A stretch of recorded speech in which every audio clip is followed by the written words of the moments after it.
अस्सलाम वालेकुम पाकिस्तान। उम्मीद है आप सब खैरियत से होंगे। ये आजकल मदनियात के नाम पर जो फसाद बर्पा करा हुआ है कुछ गुंडों ने, कुछ मवालियों ने, उस पर आज बात करते हैं।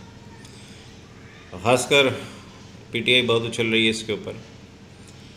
पहली बात तो पाकिस्तान के किसी भी हिस्से से कोई भी मादनियात निकलती है उस पर पूरे पाकिस्तान का हक है। अगर हम इस बुनियाद पर कि इस इलाके से निकल रही है तो इनका हक है, लेकिन सूबाई सतह पर उसका हक दिया जाता है। उससे जिस भी सूबे से निकल रही है 18वीं तरमीम के बाद उसका हक ज़्यादा होता है, लेकिन उस पर हक पाकिस्तान का, पाकिस्तान की आवाम का है, पाकिस्तान की रियासत का, पाकिस्तान की गवर्नमेंट का है। तो ये कहना कि हम मादनियात नहीं देंगे, ना आइन में ऐसा कुछ दर्ज है ना कानून में, इस पे सियासत हो क्यों रही है? ये मादनियात ना आज निकली, ना कल निकली, ना परसों निकली, तो बरसों से निकल रही है। इसकी तारीख़ क्या है? इसकी तारीख़ हमें बतानी पड़ेगी, हमें समझनी पड़ेगी, हमें अपने लोगों को आगाही देनी पड़ेगी। बहुत से लोग शायद इससे वाकिफ़ भी नहीं। कराची में एक मंगोपीर रोड का इलाका है, बड़ा बोट के नाम से मशहूर है। जो कराची से वाकिफ़ हैं वो इसको जानते होंगे। वहाँ पर 1960 के बाद से ये पत्थरों की मार्केट जो है आबाद है, और वहाँ करीबी रिहायशी एक पाक कॉलोनी इलाका है, एक तरफ हसरत मोहानी इलाका है, एक तरफ पाक कॉलोनी नाम का इलाका है। ये इसके बीच की रोड है जो बिस्मिल्लाह होटल से, मतलब साइड एरिया से आती हुई और सीधी ये पुराना गोलीमार की तरफ जाती है। इधर एक बहुत बड़ी मार्बल मार्केट है, पत्थर मार्केट जिसको कहते हैं। इधर कीमती पत्थर, ग्रेनाइट, हर तरह का पाकिस्तानी पत्थर इधर रखा हुआ है जो दुनिया भर में माना जाता है। ये आज से आबाद नहीं, 1960 के बाद से आबाद है, और बहुत बड़ी इधर जो है ना मार्केट है। और इधर बड़ा बड़ा व्यापारी बैठा हुआ, सरमायादार बैठा हुआ है जिसका ताल्लुक पाकिस्तान से।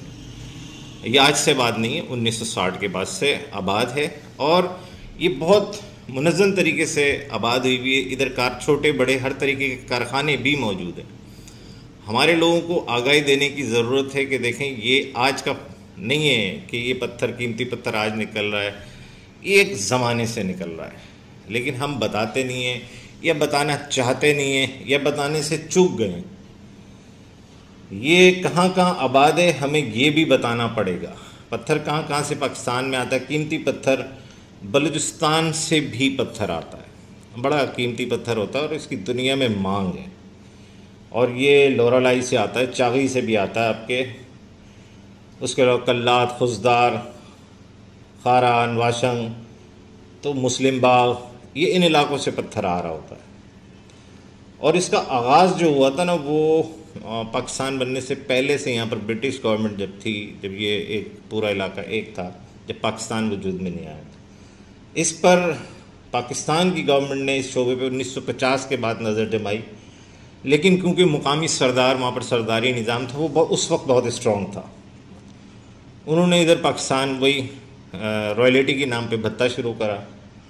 इस सनत को जो सही तरक्की मिली 1960 के बाद कोशिश की हुकूमत ने, और उस वक्त भी इतनी मतलब मजबूती नहीं थी गवर्नमेंट की इन मादनियात के ऊपर, लेकिन 1970 के बाद और 1980 के दरमियान में इधर गवर्नमेंट ने बड़ा ध्यान दिया और बड़े फसादात भी हुए। ये फसादात बेसिक हैं ही वसाइल के ऊपर, जो हम अपनी आगाही देने से कासिर रहे, गवर्नमेंट अपनी आगाही देने से कासिर रही कि मुकामी सरदार जो है वो इसको लेने नहीं देते, इस पर रॉयल्टी तलब करते हैं, जो काफ़ी भारी में बहुत भत्ता होता है। ये गवर्नमेंट ऑफ बलूचिस्तान को नहीं जाता था, पर्सनल सरदारों को जाता था।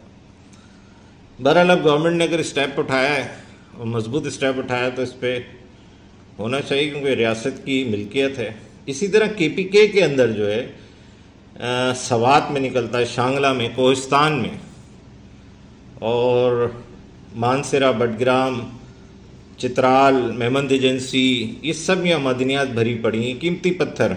और जमरुद तो आपको पता है सवात का कितना मशहूर है, और ये आज से काम उधर भी नहीं हो रहा है, कि ऐसा नहीं कि ये पिछले 10 सालों में हुआ, 5 सालों में हुआ, ये 1950 बल उससे भी बहुत पुराना हो रहा है। मुकामी क्योंकि लोग इस पर अपना कब्जा जमा के रखते हैं। जब ये रियासत बन गई, रियासत का मायने क्या होते हैं? रियासत के मायने ये नहीं होते कि आपकी बदमाशी रियासत से अगर आपके इलाके के अंदर है तो जी आपकी मिल्कियत ऐसा नहीं होता है। रियासत की चीज रियासत की होती है, उधर कोई भी आबाद होता है। कल को कराची वाले पोर्ट के ऊपर खड़े हो जाएं तो आप क्या करेंगे? पोर्ट कराची में तो कराची वालों की मिल्कियत हो गया पोर्ट।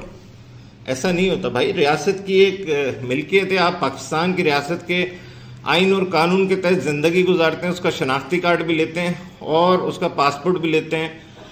तो ये आइन और पाकिस्तान के तहत रियासत पाकिस्तान की मिल्कियत है, किसी एक इलाके की मखसूस मिल्कियत नहीं होती। कोई भी मादनियात या कुछ भी निकलता है, चाहे तेल निकले, चाहे गैस निकले, चाहे कीमती पत्थर निकले, कीमती पत्थर पे फड्डा है और तेल और गैस पे भी निकलेगा फड्डा कि हमारे, क्योंकि ये अब सबकी आदत सी बन गई। ये रॉयल्टी के नाम पे भत्ते वसूल करते रहे और ये 1960 के बाद से ये पत्थर मतलब गवर्नमेंट की सतह पे अगर हम देखें, जो गवर्नमेंट ने ध्यान दिया 1960 के बाद दिया है, और वो अयूब खान का दौर था, सबको पता है।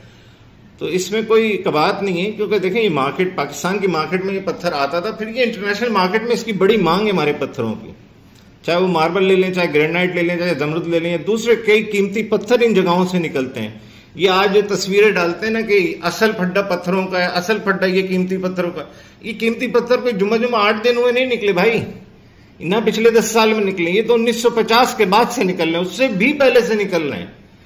बस क्या कि तरक्की होती गई, निकालने के तरीके में बदलाव आता गया, अब ये ज्यादा मिकदार में निकलेगा। लेकिन ये है रियासत की जिम्मेदारी, किसी की बाप की जागीर नहीं है ये। और कराची में ये 1960 के बाद ये इसकी बाकायदा एक मार्केट है। 1960 के बाद ये कराची से पूरी दुनिया में फैला ये पत्थर। आपके पत्थर की मांग सऊदीया, दुबई, इवन जितनी अरब गल्फ कंट्रीज हैं उसमें बहुत थी इस पत्थरों की मांग। वहां बड़ी बड़ी आलीशान इमारतें बनी हुई है, वो सब पाकिस्तानी पत्थरों से बनी हुई है। तो ये आज का नहीं है। फिर उसके अलावा दूसरे कीमती पत्थर भी वो दुनिया भर में जाते हैं, उस पर कारोबार करें। केपीके के लोग बहुत बड़ा बिजनेस कर रहे हैं, इसको बहुत सारे लोग हैं। तो उनसे पूछो ये बिजनेस कैसे कर रहे हैं, क्योंकि पहले इसके ऊपर पूछगिछ नहीं थी, गवर्नमेंट का होल्ड इतना मजबूत नहीं था। अब गवर्नमेंट अपना होल्ड चाहती है तो कोई का बात नहीं है। और आज भी बहुत से पहाड़ जो है मुकामी लोगों की मिल्कियत हैं, गवर्नमेंट अगर उनसे भी लेगी तो उनको रॉयल्टी या पैसा देगी। लेकिन ये कहना कि ये हमारे इलाके के सारा, असल में यहां पर फड्डा पड़ा जो है ना 79 के बाद अफगान वॉर के बाद है, कि वहां से जो मुकामी लोग आए अफगानिस्तान से और उन्होंने डेरे जमाए, वो इसमें सबसे ज्यादा इन्वॉल्व है। स्मगलिंग भी होती है इन पत्थरों की। सारा पत्थर तो पाकिस्तान का है, वो स्मगलिंग में इन्वॉल्व हो गए, उन्होंने ज़र मुबादला कमाना शुरू करा, उनके मुंह को कौन लग गया। और वो अब ये गवर्नमेंट को देने को तैयार, रियासत से पंगे ले रहे हैं इस चीज पर। तो कोई भी चीज रियासत की बाउंड्री के अंदर निकलती है, आइन और पाकिस्तान के तहत वो रियासत की मिल्कियत होती है। रियासत की मिल्कियत होने का मकसद है पूरे पाकिस्तान की आवाम की मिल्कियत, मखसूस किसी सूबे की वो मिल्कियत नहीं है। सिंध में से भी गैस और तेल निकलता है, तो क्या सिंध उस पर अड़ जाए? फिर तो ये रियासत नहीं रहेगी ना, फिर तो ये इस तरीके से तो। लेकिन जो कुछ लोग इसके ऊपर खासकर सियासत कर रहे हैं, अपनी घटिया सियासत कर रहे हैं, उससे बाज रहे हैं, क्योंकि ये पूरे पाकिस्तान की मिल्कियत है। गवर्नमेंट अभी जो भी स्टेप उठाएगी उस पर हमें लब्बाइक कहना चाहिए, गवर्नमेंट के साथ खड़ा होना चाहिए, पूरे पाकिस्तान को गवर्नमेंट के साथ खड़ा होना चाहिए। इससे मुकामी इलाकों को तरक्की हुई, जो कि वहां के सरदारों ने या मलकों ने या मुफसिरान ने नहीं दी तरक्की, जिसके वो हकदार थे। आज केपीके की हालत आपको पता है, वहां पिछले 12 साल से गवर्नमेंट है, मुसलसल एक गवर्नमेंट है, मिसाली गवर्नमेंट होनी चाहिए, ना कि उन्होंने तो 50 साल पीछे धकेल दिया। वो सिर्फ माल बनाने में लगे हुए, करप्शन के अलावा उधर कोई दूसरा काम नहीं होता। या उन्होंने तालिबान के हक, सब कुछ तालिबान के हाथ में दे रखा है, जो वहां बदमाश बने हुए लोगों को डराते हैं, मारते हैं। मतलब गवर्नमेंट तो नहीं हुई ना केपी की गवर्नमेंट ने, सिवाय एक काम के नहीं अपना पैसा बनाने के, जाती पैसा बनाने के अलावा कोई काम नहीं किया। इसी तरह बलूचिस्तान के हालात आप देख लें, वह तरक्की कैसे करें जब ये सरदार तरक्की नहीं करें। सरदार खुद कितनी तरक्की कर चुका है। 1950 में सरदार की क्या वैल्यू थी या उसके असासे क्या थे, आज 2025 में उसके असासे क्या है, और उसके बच्चे कहां से तालीम हासिल करते रहे या पढ़ते रहे, या उन्होंने तालीम हासिल कर ली है, कुछ बन गए, कहां से बन गए वो। मुकामी लोगों को उन्होंने तरक्की नहीं करने दी, मुकामी लोगों को उनके हुकूक नहीं दिए, लेकिन खुद वो बन गए। एक खानदान तो बन गया, आबादी को नहीं बनने दिया, इलाकों को आबाद नहीं होने दिया, इलाकों को तरक्की नहीं करने दी, वहां का सरदार जिम्मेदार है। अब उन्होंने अपने ही मुस्टंडे जो BLA के नाम पर है, फिर उसके बाद इसमें भारत इन्वॉल्व हो जाता है। पाकिस्तान की तरक्की में हायल जो है वो सबसे ज्यादा तकलीफ जो होती है वो हमारे भारत जो पड़ोसी मुल्क है वो उसने हमें दिल से कभी तस्लीम नहीं किया है। पाकिस्तान की तरक्की उसे हजम नहीं है। आज पाकिस्तान अगर तरक्की कर रहा है तो उसको तकलीफ हो रही है, और उसकी तकलीफ में उसके साथी कौन बने हुए, एक पीटीआई नामी सियासी सो-कॉल्ड सियासी जमात बन गई है जो सिवाय अफरा तफरी इंतशार के कुछ नहीं कर रही है। उसके अलावा ये सरदार और ये मारंग टाइप के दो कौड़ी के लोग इसमें इन्वॉल्व हो गए, और ये मुश्ताक वगैरह। दूसरी मजे की बात, ये जो ऑल पार्टी कॉन्फ्रेंस जो अपोजिशन ने मुनक्किद की थी, ये आप क्या समझते हैं, नन्हे काके हैं क्या पाकिस्तानी रियासत वाले? नहीं पता मलिक रियाज का पैसा इसमें लगा है। वो खोकर किसका आदमी, मलिक रियाज के कहने पे सब कुछ करा उसने। ये मलिक रियाज के कहने पे जम्मू में प्रेशर डाला। वो बताओ वो क्या नाम है उसका, जुबैर उमर, वो बैठे हुए जो है अखलाकियात के दर्ज दे रहा है, वो भाषण दे रहा है बंगाल के हमको मतलब अखलाकियात पे भाषण कौन दे रहा है? जुबैर उमर, जिसके बाप के ऊपर इल्जाम है कि उसने कितने जुल्म किए हैं बंगाल के अंदर। वो बोलेगा कि मेरा बाप जालिम था। इसी तरीके से आपका उमर अयूब बोलेगा कि मेरा दादा जालिम था, मेरा बाप जालिम था। नहीं बोलेंगे, कभी नहीं बोलेंगे। 70 साल का इल्जाम फौज पे लगाते हैं।